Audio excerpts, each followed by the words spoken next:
There are sites that show accelerators, and they'll find us on there as well. And word of mouth. So we've worked with hundreds of entrepreneurs, and they know hundreds of entrepreneurs, and so the word gets around that what you're looking for is that.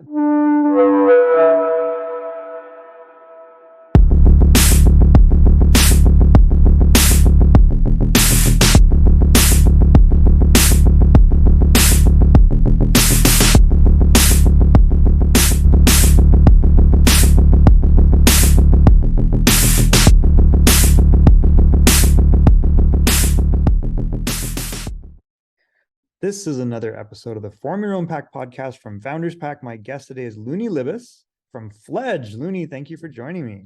Oh, thanks for having me here. All right. So for people that don't know, who is Luni? Luni's a serial entrepreneur. I've been starting companies for 30 years. And then in the last 10 years, I've started teaching other people how to start startups and started investing in them as well. And then your primary organization that we were talking about before is called Fledge. What is Fledge? Fledge is a network of business accelerators. So we took the model that worked really well for Techstars.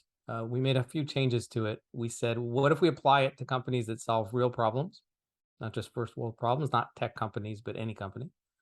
What if we do this globally? So we do this for companies all around the world.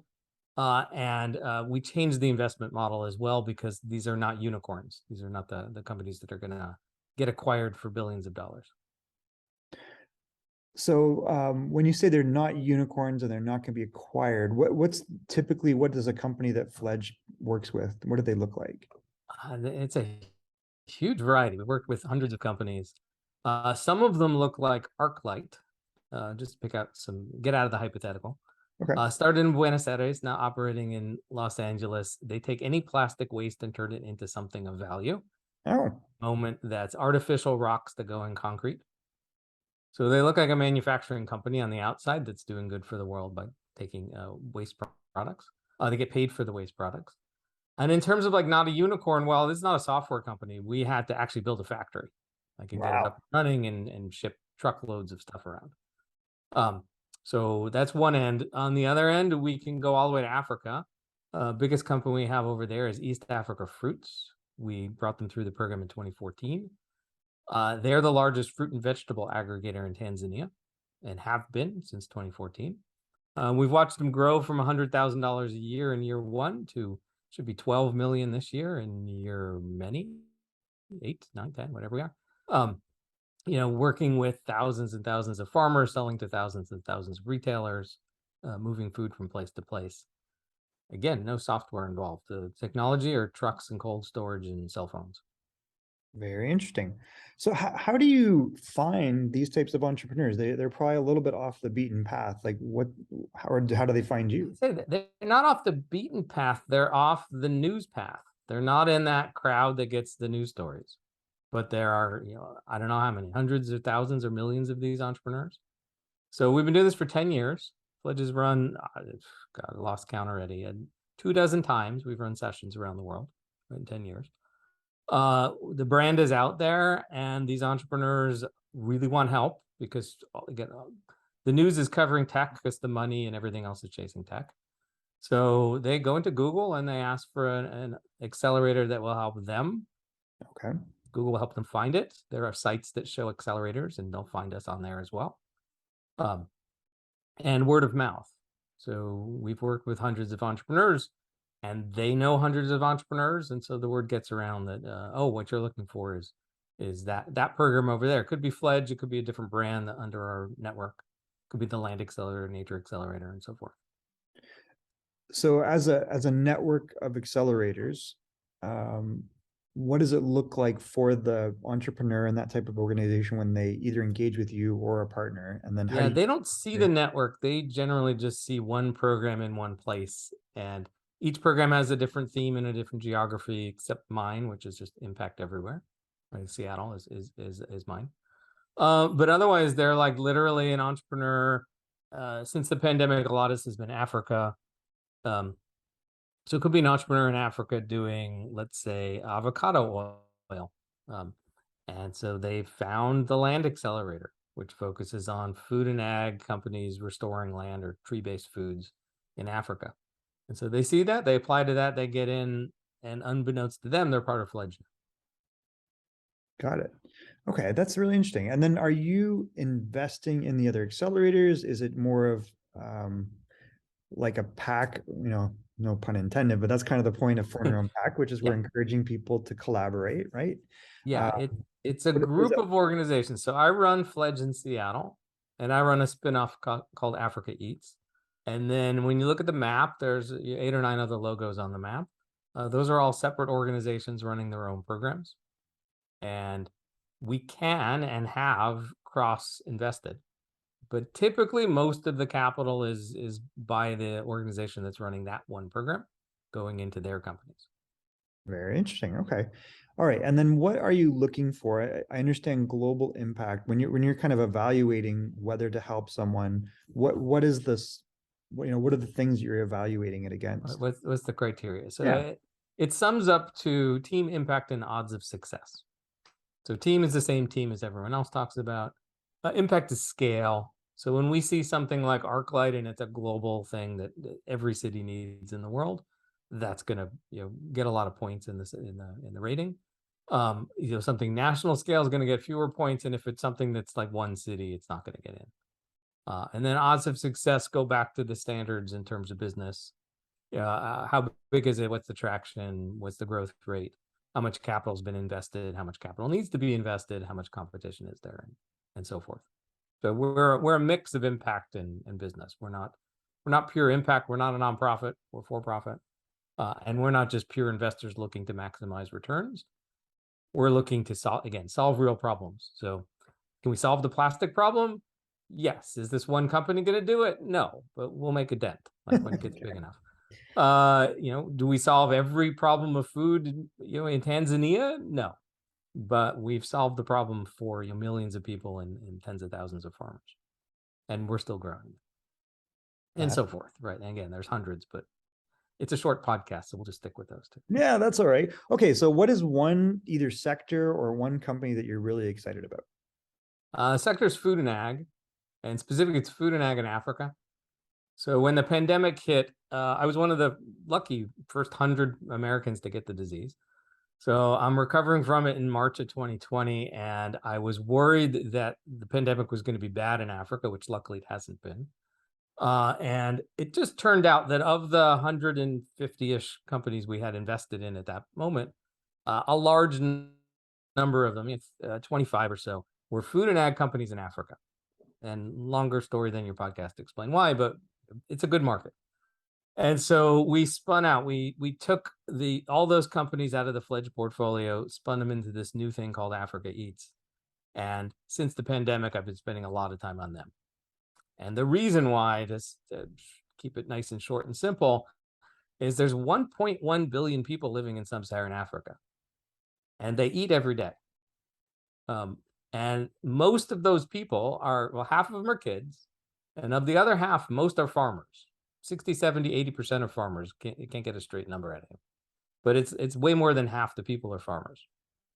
And yet, and they grow enough food for the entire continent and then some.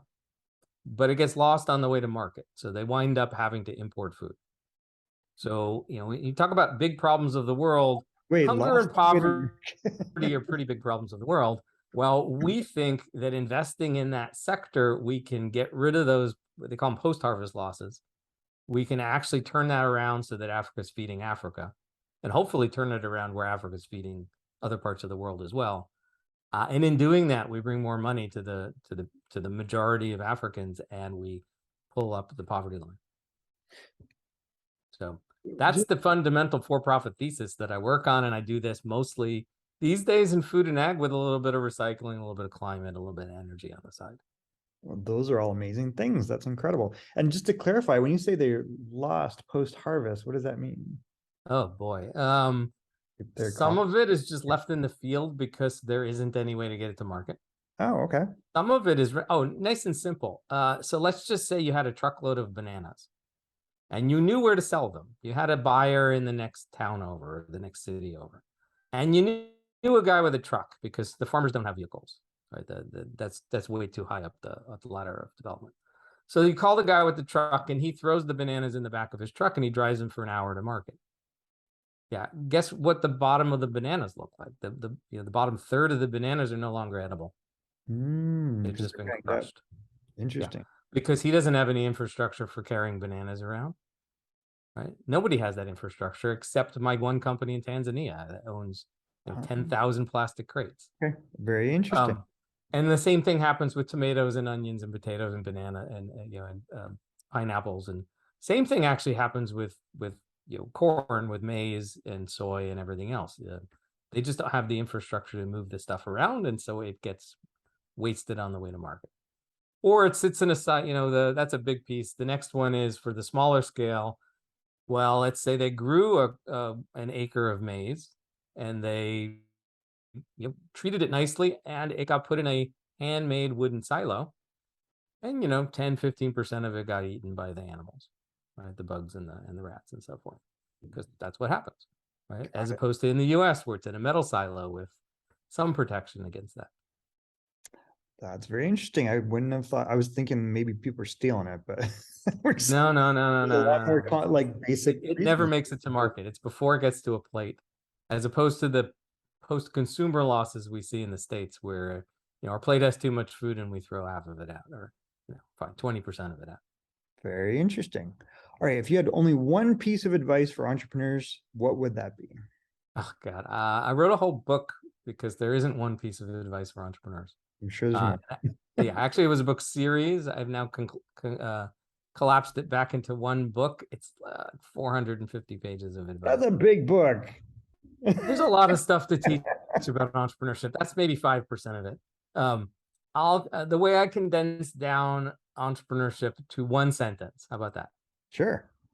You have to bring something to market that customers want to buy for a price that's more than it costs you to make and deliver to them.